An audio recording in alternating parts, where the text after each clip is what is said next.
vilões úteis. Gostamos do bom e do melhor, mas não é tanto pelo prazer de usufruir, é mais pelo gozo de ostentar e pela necessidade de sacar algum dinheiro para os bolsos.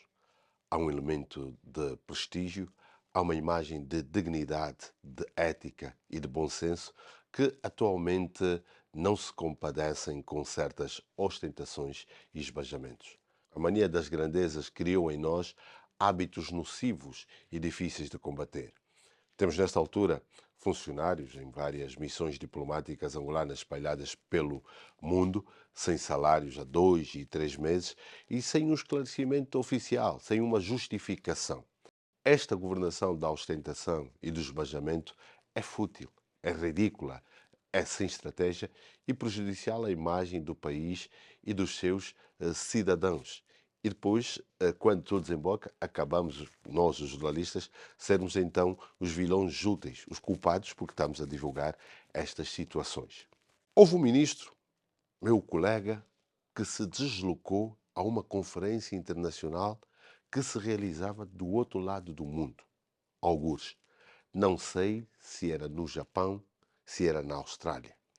As pessoas que eram necessárias para a participação na conferência eram o ministro e mais três. Sabe quantos foram? 19.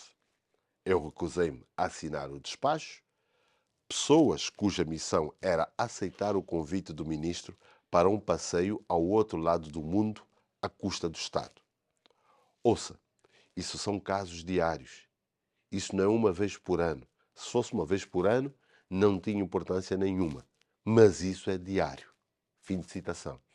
Disse numa entrevista à RTP em 2014 Diogo Freitas do Amaral, antigo ministro dos Negócios Estrangeiros de Portugal no governo de José Sócrates. Temos em Angola a mania de apresentar-nos com delegações numerosas quando se vai viajar em representação ou com dinheiro do Estado.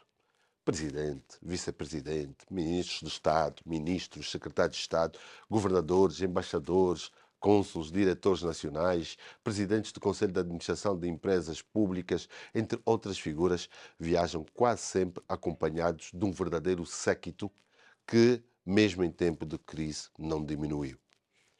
O Ministério das Relações Exteriores, MIREX, anunciou em circular tornada pública que, à semelhança dos demais órgãos e instituições públicas, este órgão ficará privado de cota financeira de julho a setembro, acrescentando também que, devido à agudização das dificuldades de tesouraria, se torna imperiosa a implementação de medidas de contenção para garantir o normal funcionamento do Ministério.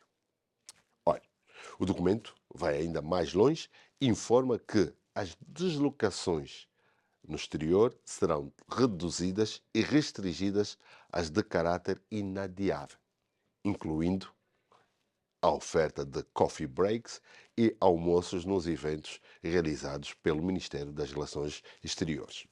Em abril último, e por altura da passagem do presidente São Lourenço por Lisboa para a comemoração dos 50 anos do 25 de Abril, a Embaixada de Angola em Portugal organizou uma farra rija no convento do Beato, onde certamente mais de 1 milhão de euros foram gastos com deslocações de delegações a partir de Luanda, aluguel e decoração do espaço, cachê dos artistas, buffets e outras mordomias.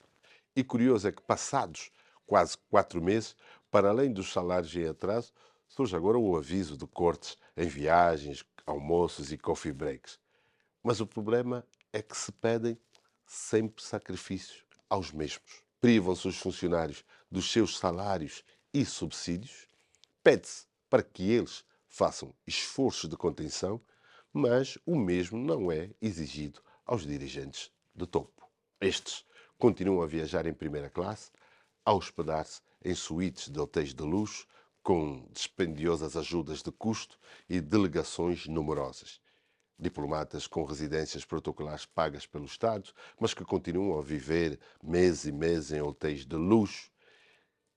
É que quem lidera é que tem que dar o exemplo e começar a fazer cortes, começando pelas comitivas do próprio presidente da República, João Lourenço, que continuam a ser numerosas e que chegam até perto de 200 de membros. Situações que deixam até surpreendidos representantes de países acolhedores. Pode ele próprio tomar a iniciativa, começando pela redução das suas existências comitivas e também de algumas viagens, recorrendo até ao Instituto da Representação. A verdade é que ninguém, ou quase ninguém, controla estas viagens de Estado ao estrangeiro e também não se prestam contas. Será que o cerimonial da cidade alta presta contas devidas ao Tribunal de Contas? E se presta, a quanto tempo presta? E se não presta, porque é que não presta contas ao Tribunal de Contas? As saídas das diferentes delegações ministeriais ao exterior e os seus custos. Aqui, as ajudas de custo. É nas ajudas de custo que está montado há anos um esquema fraudulento e bastante lesivo para o Estado. É um misto de falta de ética, de sentido de justiça, egoísmo, ganância e sentido de Estado. É um dos terrenos mais férteis para se enganarem os contribuintes angolanos. É um verdadeiro chico-espertismo que é arrogante e que pensam que os outros são menos inteligentes do que eles.